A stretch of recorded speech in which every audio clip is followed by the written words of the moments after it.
Coucou les amis, allez, on va faire un tirage spécial pour les flammes jumelles. On va aller voir un peu l'issue de cette rencontre, de ce lien. Et pour le découvrir, je vous invite à choisir entre le premier tas, la bougie en forme de rose, et le Bouddha. Et moi, je vais commencer par le premier tas. On va aller regarder un petit peu tout ça. Qu'est-ce qu'on vous dit? Ok. Ok. Je vous mets les cartes pour que vous puissiez également les voir.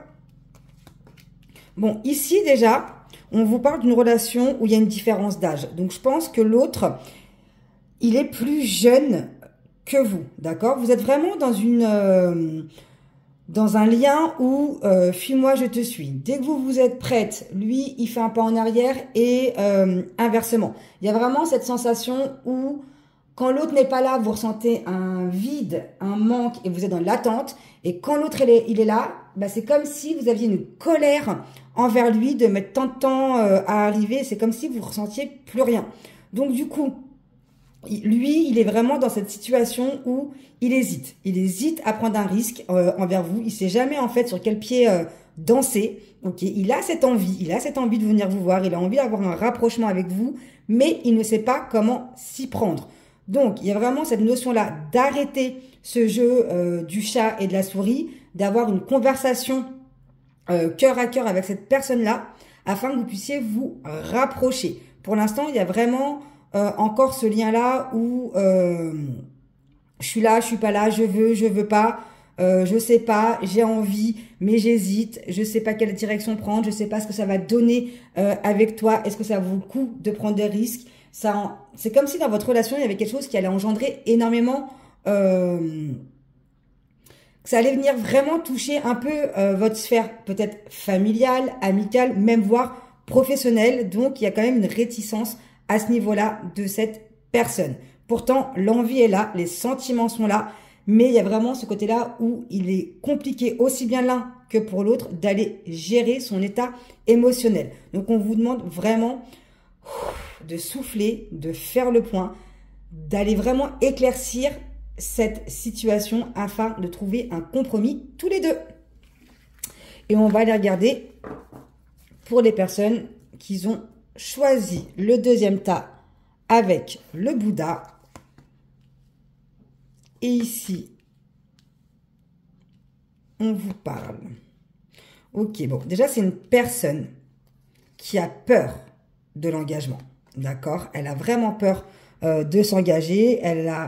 C'est pas quelqu'un qui arrive à se projeter dans le futur. C'est pas qu'elle n'arrive pas à se projeter avec vous. C'est quelqu'un qui a déjà beaucoup de mal à savoir où il en est, ok? C'est une personne qui a énormément de choses dans sa tête. Donc du coup, il préfère faire un silence radio, il préfère fuir, il préfère vous laisser de côté que d'aller s'engager avec vous.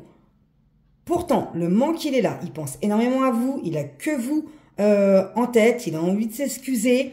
Mais il n'y arrive pas. Et vous êtes vraiment dans une posture où vous en avez marre des excuses. C'est comme si c'était toujours le même schéma. Comme si c'était toujours le même disque qui tournait. Donc, à chaque fois que vous vous dites, allez, c'est bon, j'arrête. C'est comme si l'autre, énergétiquement, il vous ressent. Dans ces cas-là, il va revenir vers vous. Il va vous donner des nouvelles. Vous allez vous voir. Vous allez profiter ensemble. Et puis, boum, plus rien. Dès que vous allez vouloir entamer, en fait, cette conversation, qu'est-ce qu'on fait ensemble? Qu'est-ce qu'on fait tous les deux? Il n'y a plus personne. Il se renferme sur lui. Ça le bloque complètement. Pour moi, pour qu'il y ait quelque chose ou un déclic, il y a vraiment ce truc-là de vivre la relation au jour le jour et sans aller vraiment acter par des mots. Parce que lui, tout ce qui va être engagement, il va fuir. Vous êtes plus dans l'émotionnel. Vous avez besoin d'entendre les choses. Vous avez besoin d'être rassuré. Et ça, c'est quelque chose qu'il ne pourra pas vous donner, du moins actuellement, parce qu'il ne sait pas le faire. Donc, du coup, il y a vraiment la seule issue pour vous, c'est ok, je prends du recul. J'ai compris son mode de fonctionnement. Soit vous l'acceptez ou vous l'acceptez pas. Mais il y a vraiment cette notion-là d'accepter cette peur-là qu'il a actuellement de l'engagement. Parce que plus vous allez le solliciter, plus vous allez essayer de lui secouer les puces, plus il va partir. Alors que si vous êtes plus dans un truc de légèreté, je prends mon temps, je le laisse venir, mais tout en posant quand même aussi vos limites, mais je le laisse venir et je vis la relation au moment présent et telle qu'elle est, ce sera déjà beaucoup plus fluide et il sera plus, lui, dans un état d'esprit, ok, c'est cool, j'ai zéro pression. Ce qui lui fait peur, c'est vraiment d'avoir une pression. Donc voilà, et moi je vous dis à très vite.